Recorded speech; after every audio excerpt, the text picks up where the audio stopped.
Guys, yan ang sugar niya friend nyo. Ayan, oh. So, ibig sabihin, sa loob ng nakasulat, friend glucose. Yan, in range. Yan, nakasulat naman guys, di ba? Ayan, makikita nyo kung in range ba kayo or hindi. Yan.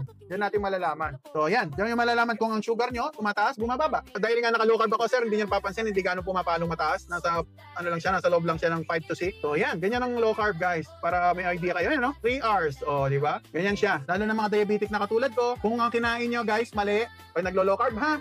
Pag lumalagpas kayo ng 120, medyo questionable na yon. Mas maganda kung ang glucose nyo at least nasa 110 below. Yan. O 115 below. Yan. Aralin nyo yung low carb, guys. Lalo na meron mga ganitong equipment. Napakaswerte natin sa generation natin. Nakikita na natin yan. No? May mga ganyang equipment na pwede natin gamitin para sa ating good health. O, diba? So, nagka-countdown siya para mag-connect ng gusto. Ito kung nung sinuggest nila, guys, yun na lang sinunod ko. Sa likod ng braso. Ayan, guys.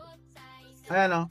Sa likod ng braso nila kinabet. Ayan, yan, lalo na to. Ayan, sa likod ng braso. Ako, nagustuhan ko yung product. Hindi tayo magpo-promote basta-basta ng product pag alanganin. So, alam niyo naman, ganyan ang COB's friend. Maaaring hindi ako maraming followers, guys, pero binavalue ko lahat ng time niyo at saka yung support, saka pakikinig dito. Ang mahal ng mga CGM. Buti nga meron yung ganito maayos eh. Affordable. Alam nyo naman, minsan brand na yung binabayaran. Mahal talaga. Bakit po ang sugar mataas sa umaga? Meron po tinatawag na dawn phenomenon. Anong ibig sabihin nun, guys? Pag umaga, guys, ang body natin, ang liver natin specifically, nagre-ready siya for our activity sa day na yon. Siya ay gumagawa na ng sugar para sa brain. Not only energy ng katawan, more on ano yun, guys, para sa brain. Kasi ang brain natin at saka ang kidney, organs sa loob ng ating katawan na nangangailangan ng carb. Gaano karaming carbs ang kinakonsume ng brain natin? Kumukonsume siya na